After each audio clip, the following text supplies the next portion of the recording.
54, this is the crura of the fornix, the crura of the fornix.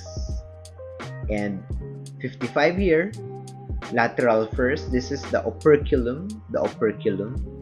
And 56 is the insular cortex, immediately medial to the operculum.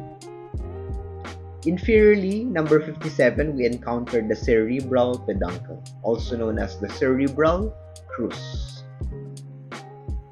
Moving posteriorly further, we encounter, yet again, a rather hyperdense structure.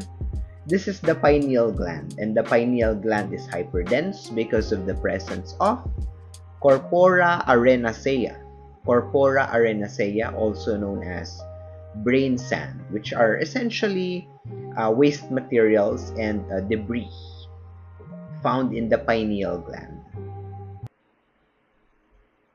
Below it, this is the midbrain, and immediately below the midbrain is the pons.